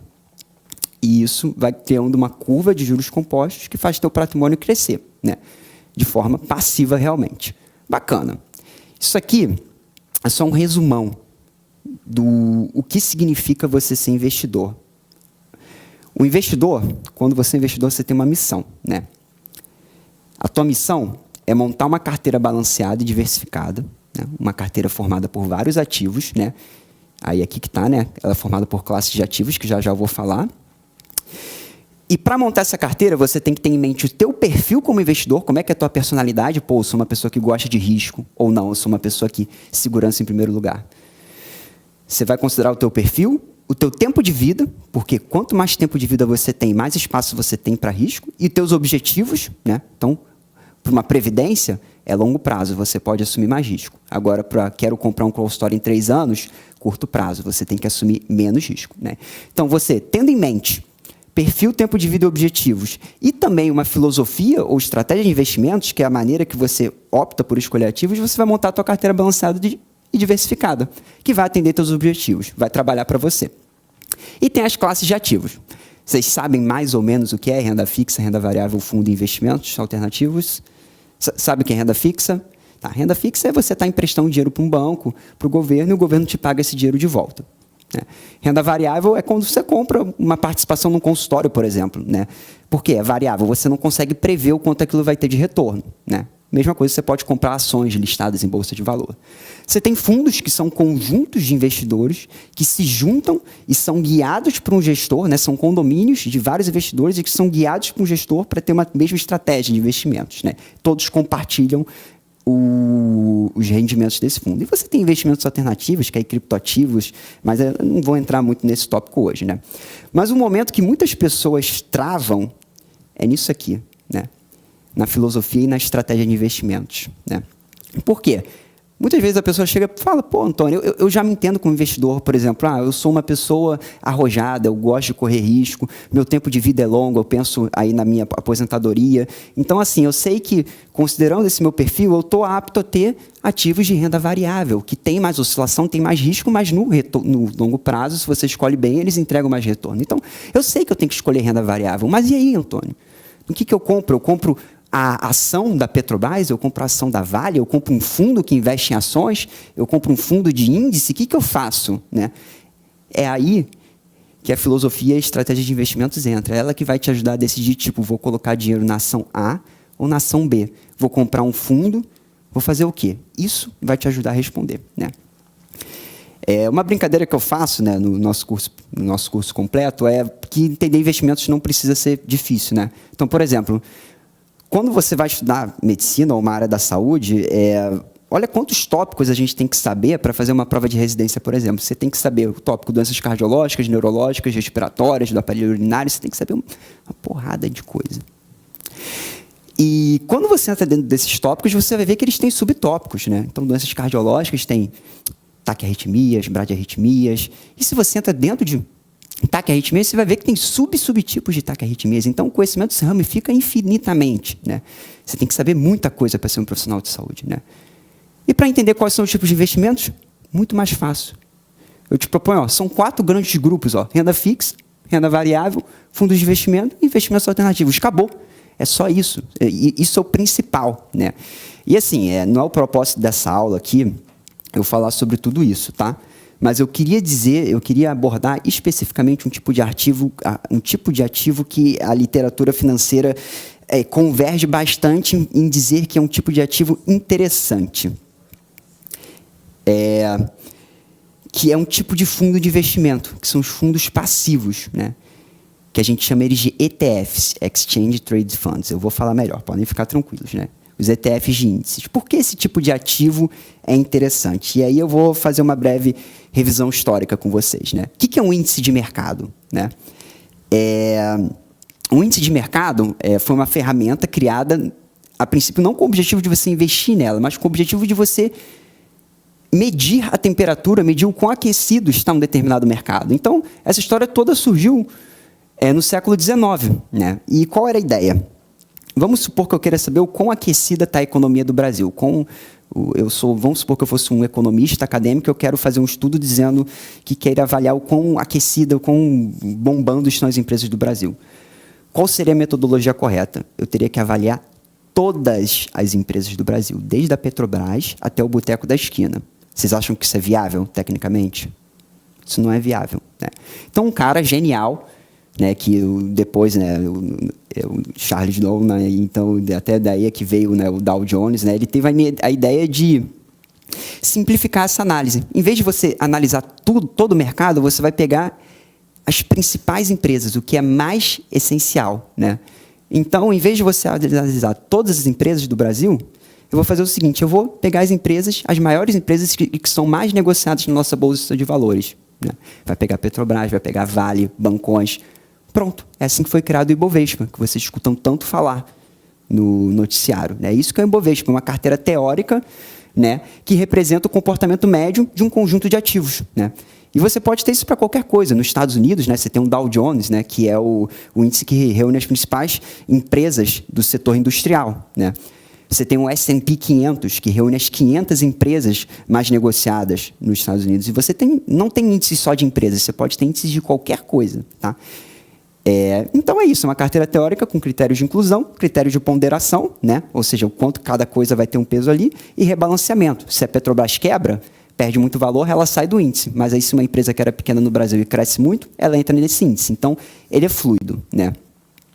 Aqui só uns exemplos, eu não vou perder muito tempo nisso, porque eu já adiantei para vocês. Né? Por exemplo, você tem o Ibovespa, né, que é o principal indicador de desempenho médio das ações negociadas na B3, que é a Bolsa do Brasil. O IFIX, que é usado para referência em fundos imobiliários, né? O S&P 500 e o Dow Jones, eu já falei para vocês. Né? Todos eles são referências. Né? Então, beleza, esses índices, né, como vocês entenderam, eles são processos, carteiras teóricas e que não são geridas ativamente. Né? Não é como se tivesse um gestor, uma pessoa ali dizendo vai entrar tal ativo, vai sair tal ativo. Não. ela tem critérios de inclusão, critérios de entrada e saída, e ela vai se autogerindo. E aí, em contrapartida a isso, você tem a gestão ativa. O que é o gestor ativo, né? O gestor ativo é aquela pessoa que ativamente escolhe quais ativos vão participar da tua carteira de investimentos, né? Então, é que nem quando você vê um fundo ali que eles ficam comprando empresas que são, às vezes, pequenas e quer que essas empresas cresçam, né? Ele não está comprando índice, né? Ele está selecionando aquilo que ele acredita que são os melhores ativos, né? Para isso, ele está assumindo que ele sabe antecipar movimentos do mercado, né? Por exemplo, eu acho que essa empresa aqui vai crescer, eu acho que ela está barata, eu vou comprar, vou colocar ela na minha carteira e vou me dar bem, né? Tudo isso é feito com a promessa de que você vai vencer aqueles índices. Que aqueles índices que eu falei, por exemplo, o S&P 500, que é o crescimento médio das grandes empresas dos Estados Unidos, ele é a referência de rentabilidade que você tem investido em empresas nos Estados Unidos. Então, a ideia do cara ser um gestor ativo é ele dizer que ele vai fazer melhor que a média, né? Eu sou mais inteligente que os outros. A minha metodologia para escolher empresas é melhor que a dos outros. Isso também pode se aplicar se você for um investidor individual, né? Então, você, quando vai lá, vou comprar Petrobras. Você compra por quê? Porque você acha que é uma boa empresa, você acha que ela vai crescer e vai te dar bons retornos. Isso é uma gestão ativa. Só que a gestão ativa, ela tem um custo, né?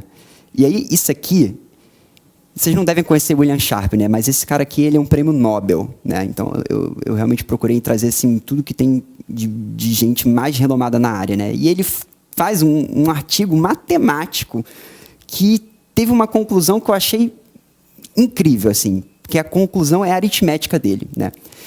O que acontece? O índice de mercado, toda aquela história que eu estava falando para vocês, por exemplo, o Ibovespa, né? O Ibovespa nada mais é do que a média da rentabilidade de todos os investidores da Bolsa de Valores no Brasil, né? Por quê? Ele tem as ações que são mais negociadas. O que faz um preço de uma empresa que é negociada em bolsa subir? É ter gente comprando, né? Ou seja, ter investidores individuais e ativos comprando. Se tem gente comprando, está aumentando o valor e essa é a rentabilidade que o cara está tendo ali comprando aquela empresa, né? Comprando, por exemplo, uma Petrobras da vida. E o oposto também é verdade, né? O índice cai, por exemplo, você teve uma crise, né? O Lula falou qualquer besteira e no dia seguinte o Ibovespa caiu 3%. Isso é porque muita gente vendeu, né? Quando vende, o preço cai e a média do investidor, então, individual, né? Foi justamente aquela variação negativa que você viu no índice, né? Então, o índice de mercado nada mais é do que a soma de todos os investidores, né? Então, necessariamente, isso é aritmética, necessariamente, o índice representa a rentabilidade média de todos os investidores ativos, seja individuais ou fundos, no mercado, só que antes dos custos, né? E aí é que vem a parte que é interessante, né? Porque a gestão ativa, gente, ela é mais cara do que uma gestão passiva. Quando você vai lá na tua corretora e compra um fundo de gestão ativa, ou quando você vai e paga um assessor de investimentos para ativamente selecionar os teus ativos, existem vários custos nessa história. Tem taxa de administração, que costuma ser alta. Tem custos de transação, porque quando o investidor ativo, ele troca mais ativos do que o investidor passivo. Tem taxa de performance, ou seja, quando ele supera o índice de referência, ele cobra uma taxa a mais. Costuma ter mais impostos também pelo maior giro da carteira. Enquanto que o cara que só está exposto ao índice não tem taxa de performance, tem menos impostos, tem menos custos de transação e tem menos taxas de administração também, né?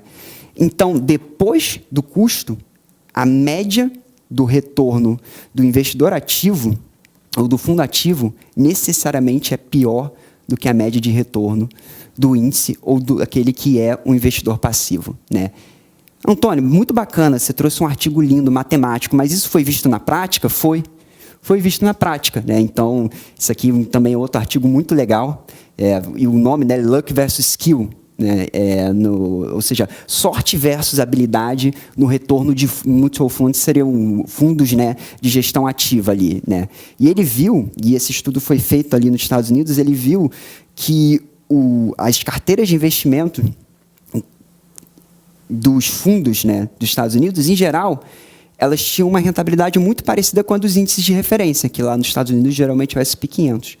Agora, depois que tinha o custo, aquela taxa de administração, aquela taxa de performance do fundo, elas ficaram piores que o índice, né? Então, surge aí, então, a proposta da gestão passiva, que eu não sei se vocês já ouviram falar desse termo, mas é uma coisa que está ganhando muita relevância, né? Cada vez mais pessoas estão saindo da gestão ativa, porque está saindo esse tipo de conhecimento para ir para a gestão passiva, né? Então, o William Sharp, né, que é aquele prêmio Nobel que eu falei, ele traz esse conceito. O investidor passivo, ele não está ali pensando, pô, eu acho que essa empresa aqui vai subir, pô, eu acho que esse CDB desse banco aqui, desse banco master é uma boa, eu vou comprar. Ele não está pensando isso, né? Ele simplesmente vai deter todos os títulos do mercado. Ele é o mercado. Ele é o conjunto de investidores, né? Então, o investidor passivo ele vai capturar o retorno do mercado com custos menores que a média do investidor, do que o investidor ativo, né? E para isso ele vai investir no índice. Aí, Antônio, como é que eu vou investir no índice de mercado, no Ibov, no S&P 500? Né? O tipo de ativo mais usado para isso é o ETF, que é um tipo de fundo. É o Exchange Traded Fund. Ele é o veículo mais eficiente que existe para capturar esse tipo de índice. Né? Então, só trouxe aqui a título de comparação, né? Uma taxa média administrativa de um fundo de gestão ativa, em geral, vai rodar ali em torno de 0,5% a 3%, enquanto a de um ETF, às vezes, é menos de 0,1%. Aí você fala, pô, mas Antônio, não é tanto assim, o outro também é 1%, 2%. Isso, no longo prazo, é muita coisa, porque isso são juros compostos. Aquele 3% cada vez vai mais crescendo, vai mais carcomendo o teu patrimônio no longo prazo, né? E para encher mais ainda o saco de vocês, trazendo mais evidência, né, eu trouxe aqui o SPIVA, né, que ele é feito, são um conjunto de relatórios periódicos, né, de evidência contemporânea, feita pela Standard & Poor's, né, que é uma agência que tem americana, né, e ele traz dados reais e evidência empírica contemporânea, sempre comparando os gestores, né, de fundos ativos com os índices de referência. Então, por exemplo, o que ele mostrou aqui? Nos Estados Unidos, nos últimos 15 anos, que é esse gráfico aqui, quase 90% dos fundos ativos perderam para o índice de referência deles, que é o S&P 500. Né? Ou seja, em torno de 10% só consegue superar.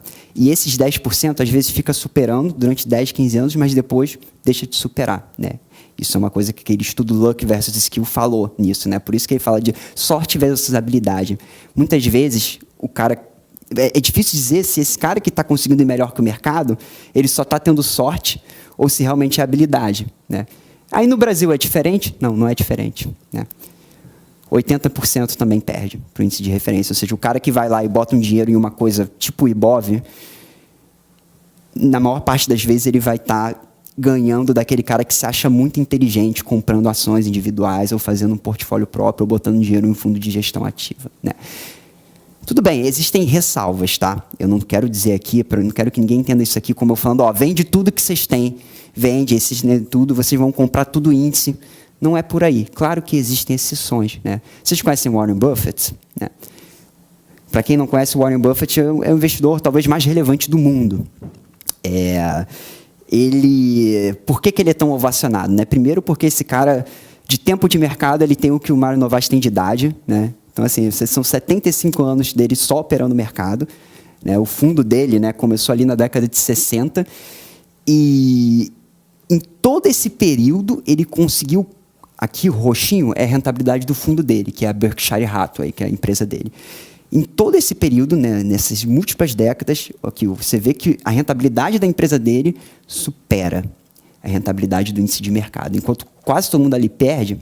Em uma janela de tempo muito longa, ele está sempre vencendo. Então, assim, gente, com tanto tempo assim, uma rentabilidade tão sólida, isso aí não deve ser sorte. Realmente, esse cara aí e a equipe dele devem ter alguma coisa, algum conhecimento que foge da curva. Né? Merece todo o respeito, realmente é uma ressalva. E vão ter um ou outro fundo aí que vocês vão procurar, um investidor individual que conseguem cair nessa mesma lógica, né?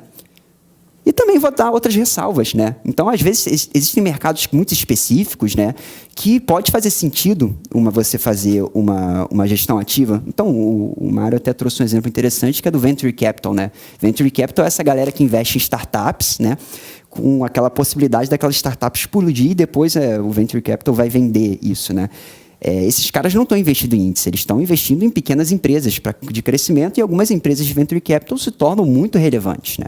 Então faz sentido naquele contexto. Gente, eu mesmo, eu não invisto só em índice, eu tenho algumas empresas individuais, né? E o exemplo do empreendedorismo, né? Então, isso, de certa forma, é um mercado muito específico, né? Se eu quisesse ser radical com essa questão de índice, se você viesse me falar, vou abrir uma clínica nova de odontologia, eu falo, nada disso.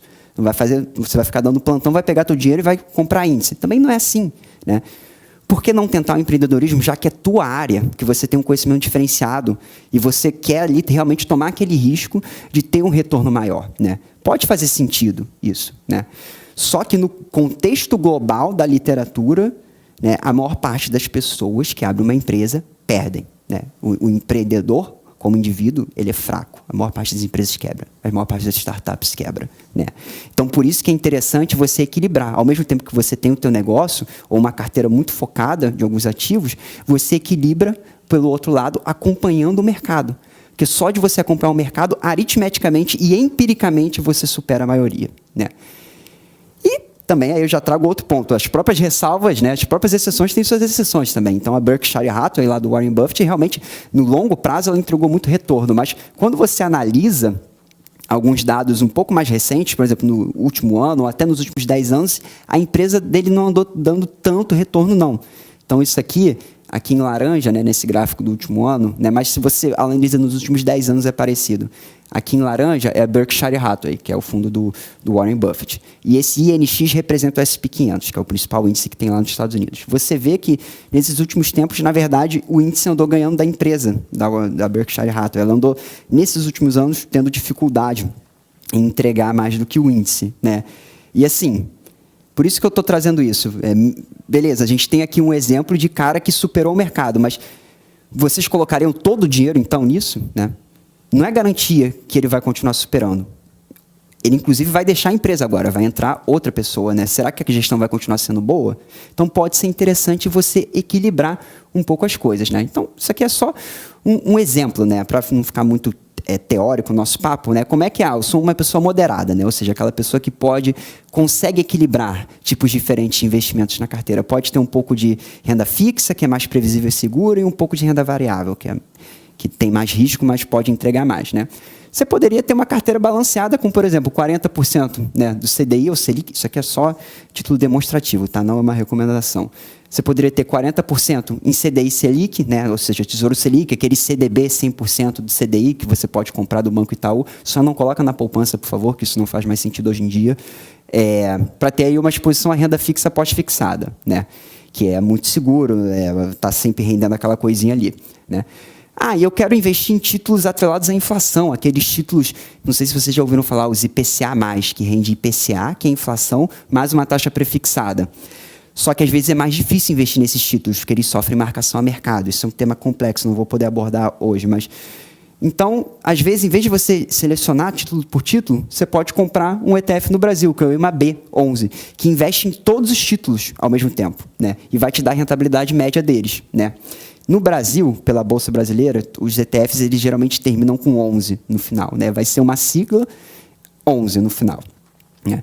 Quero ter exposição aos Estados Unidos, que é o principal mercado do mundo, quero ter grandes empresas lá, que é o mercado que historicamente mais entrega. Bom, no Brasil, você pode ter uma posição no IVVB11, né? Que é um índice que replica o S&P 500, que são aquelas 500 maiores empresas dos Estados Unidos, né? Ou, até às vezes mais interessante do que isso, se você quiser comprar diretamente o índice lá fora, você compra o VOO, que é o Vanguard, né? Que é o título da Vanguard. Antônio, mas eu quero ter uma diversificação ainda maior, não quero ficar só preso nos Estados Unidos. Perfeito. Existe um índice que tem as 10 mil maiores empresas do mundo inteiro, né? Que é o FTSE All World, né? Mas isso é papo técnico, né? Mas tem ETFs no Brasil que replicam isso também. Tem o World 11, né? Ou lá fora é o VT, né? Que é o Vanguard Total, né? Antônio, quero ter Brasil, quero investir em Brasil, né? Beleza, né? É uma emergente, né? Mas em geral aqui no Brasil a gente tem muito home bias, né? A gente gosta de investir no nosso país, né? Então você poderia ter um BOVA11, né? Que é para investir no Ibovespa, mas assim, talvez até mais interessante, tem um outro que é o EWZ, né? que ele não só tem as empresas brasileiras que são listadas na nossa bolsa, mas ele tem, por exemplo, empresas como Nubank, né, que são empresas brasileiras, mas são listadas em bolsas dos Estados Unidos, né? E se você quiser ter outras teses, você pode investir em ouro por ETF, emergentes, China e Ásia, né? Tem tudo aí à sua disposição, né? Já estou terminando aqui. Só queria também falar da questão da filosofia buy and hold, né, que é a filosofia que o Warren Buffett traz, que eu acho que é uma maneira muito sóbria de vocês lidarem com investimentos, porque é difícil lidar com investimentos. Às vezes as pessoas ficam querendo rodar a carteira, porque você fica vendo, pô, tem investimento que está no negativo, e teu amigo que comprou ouro, Bitcoin, sei lá o que, está rendendo muito, aí você sente vontade de comprar, de vender o que você tem para comprar o que o outro tem, naquela ciclo de inveja. Mas essa estratégia se mostra muito perigosa. A estratégia que tem mais embasamento é o buy and hold, que você compra e deixa. Compra e deixa. Né? E isso não é só bonito emocionalmente se falar. Né? Você tem várias... Isso aqui tem 6 mil citações praticamente, o que é muito no mundo da economia. Tá? E que fala ali, traduzindo, né, para vocês, trading, né, que é ficar girando carteira, ficar comprando e vendendo demais, é um veneno para o teu patrimônio, né? Giro de carteira é a frequência de compra e venda de ativo em uma carteira qualquer, né? Investidores com maior giro, esse estudo mostra, têm retornos menores, né? E isso tem várias explicações, né? Você, quando gira mais, tem mais custo, e você pode também ter timing ruim. A pessoa geralmente acha que sabe... A pessoa acha que às vezes vai comprar na alta, né? E comprar na baixa e vender na alta. A pessoa faz ao contrário. Você vai comprar na alta e vender na baixa, geralmente, quando você acha que está sendo muito esperto. Né? Então, excesso de negociação destrói o retorno líquido. Né? Então, conclusões. Né? O que eu queria deixar para vocês aqui? Né? Eu acredito realmente que existe um caminho seguro e racional para investir, né? Que não é nenhum bicho de 7 cabeças. E basta saber beber da fonte certa, sabe? As pessoas realmente tomam decisões de investimentos e finanças muito baseado no que dá na telha, assim, mas tem referencial teórico bom sobre isso, sabe? A gente podia... Eu convido todos vocês a realmente beberem da fonte, beber do que a gente tem melhor de evidência, porque realmente isso existe, tá? Agradeço a vocês por terem ficado aqui até o final, né? Isso aqui eu estou dando de presente para vocês, né? Uma apostila do nosso curso presencial mesmo, curso completo, e que até seria um tema, né? Só vocês apontarem aqui para baixar, que seria até um tema que é anterior a essa aula, né, que é a montagem da carteira balançada de investimentos. Né? Se alguém ficou com dúvidas nessa aula, essa apostila ajuda a responder muitas dessas dúvidas, que fala do básico. Perfeito? É isso, espero que tenham gostado. Alguma... Oi. Não, pode ir lá, pode ir lá. IA em investimento. Você está dizendo... Ah, tá. Então, o que acontece? A IA é uma ferramenta incrível para te trazer informações de investimento. Só que, assim, você tem que tomar muito cuidado, e eu já fiz esse experimento, tá? Você tem que tomar muito cuidado na hora que você começa a pedir recomendações de investimento para a IA. Porque a IA, ela não é feita para te trazer informação embasada. A IA é feita para falar aquilo que você quer ouvir. Ela, em geral, ela vai tentar captar os vieses que você tem para dar uma resposta que vai te agradar, né? Por isso que a IA fica bajulando a gente e tudo mais. Então, eu já fiz esse experimento e eu percebi que, tipo, você tenta pedir uma orientação para a IA quanto a isso, na prática ela vai falar o que te agrada. Então, tipo, eu falo, monta uma carteira recomendada aqui com base nisso. Aí ela vai, monta, pá. E ela argumenta lá, não, essa aqui é a melhor carteira, não sei o quê. Aí eu falo, não, mas eu acho que não poderia ter um pouco mais de uma exposição aqui, renda fixa. Ela fala, nossa, incrível, o que você falou faz muito sentido, eu vou colocar aqui. Então, ela começa a validar aquilo que você quer escutar. Exatamente. Só que, assim, o próprio ChatGPT pago tem um modo... Mário, você vai lembrar... Mário, eu não vou me lembrar esse modo agora, né? Mas tem... Investigação. Falou muito bem, né? Te responda com viés.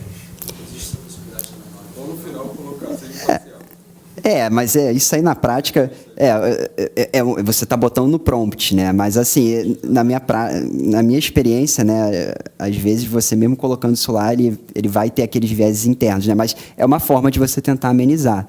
Mas, e de toda forma, esse modo de investigação, ele é interessante, né? Porque ele realmente, primeiro, ele vai citar tudo que ele vai começar a citar tudo, de onde ele está tirando as referências dele, né? E você tem que sempre revisar, porque muitas vezes ele também vai ser enviesado na hora que ele fazer a análise. Mas você pode, por exemplo, monte para mim um relatório de estudos, de um protocolo para investimentos com base no que há de melhor evidência, aí você bota os critérios, né? E aí, nesse caso, ele pode ser bem útil. Então, esse modo de investigação do ChatGPT, né? Eu gosto muito do Manus, né? Que é uma IA chinesa, que eu uso bastante também. Existe uma IA que é feita para essa galera do mercado financeiro que está aparecendo agora. Eu posso até depois pesquisar o nome e passar para você, né? Mas só que a ideia é que ela é meio difícil de baixar para pessoas como a gente. A ideia são assessores, né, ou outros profissionais baixarem. Perfeito? É isso. Mas Nada? assim, a questão é que mesmo que a inteligência artificial seja atualizada com os principais dados de mercado, com todas as análises, ela vai ser incapaz de prever o que vai acontecer. Eles acabaram de fazer um experimento, testaram todos os principais modelos de linguagem, os maiores assim, deram $10 mil para cada um e botaram eles para ficar fazendo investimento em mercado de polymarket. É uma particularidade que tem só nos Estados Unidos. E, no fim, mostrou-se evidente que todas perderam dinheiro, no fim das contas. Elas tomando as próprias decisões de investimentos. Então, essa aula do Antônio é muito interessante, porque ele mostra que, às vezes, você escolher individualmente os ativos, as empresas, tomar as decisões de giro da conta, giro de carteira, compra e venda de ações, você individualmente tomar essas decisões, às vezes, não é a melhor opção. Porque você não tem como prever em qual momento é bom para comprar ou vender determinado ativo ou ação. E por isso que ele fala muito da estratégia do buy and hold, porque a única crença dessa metodologia que você adota é que o crescimento vai acontecer através do crescimento da economia. A única coisa que eu acredito quando eu invisto porque eu sou investidor de ETF, quando eu invisto em um ETF, é que a economia vai crescer.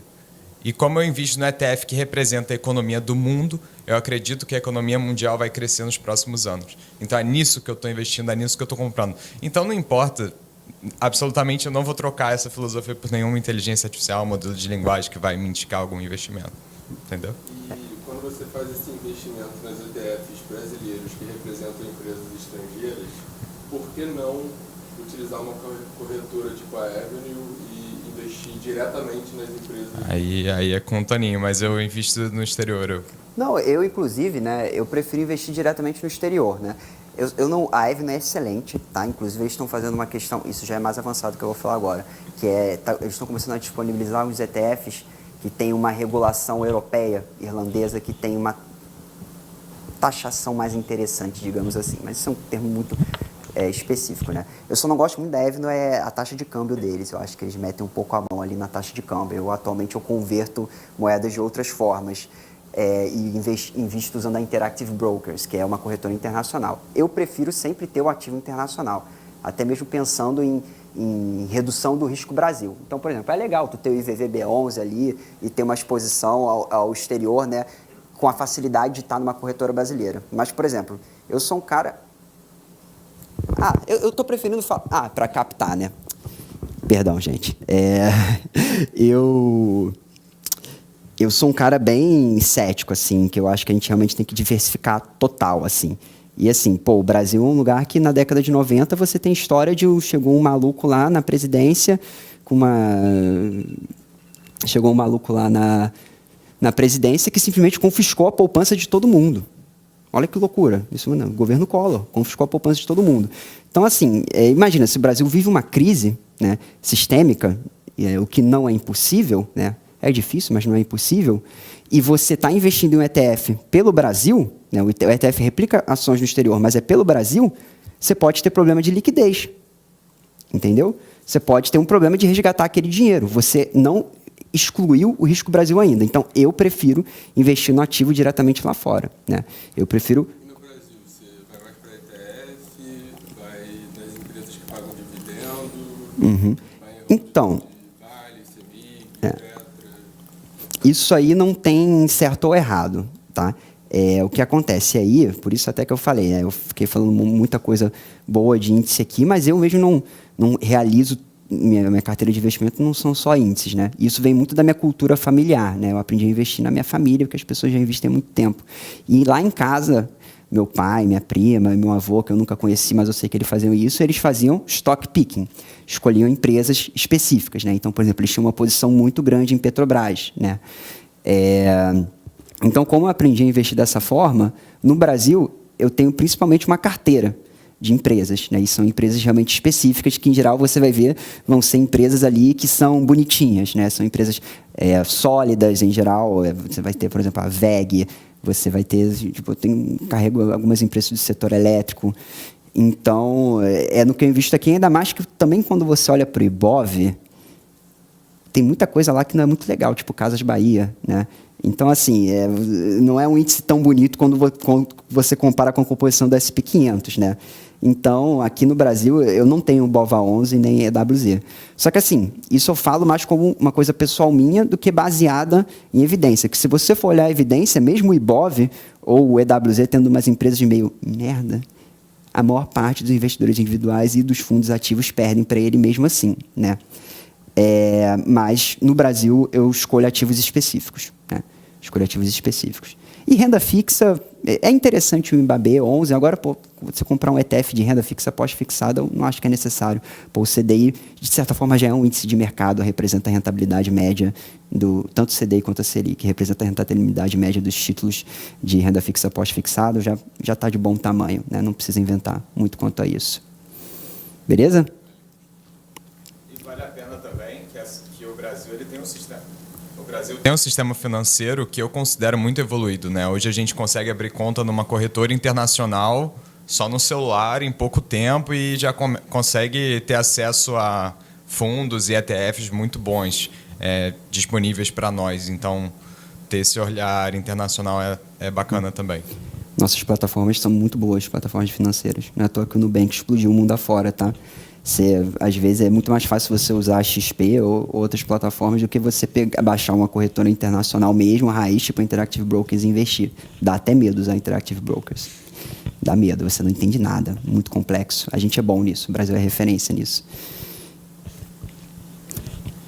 Bacana.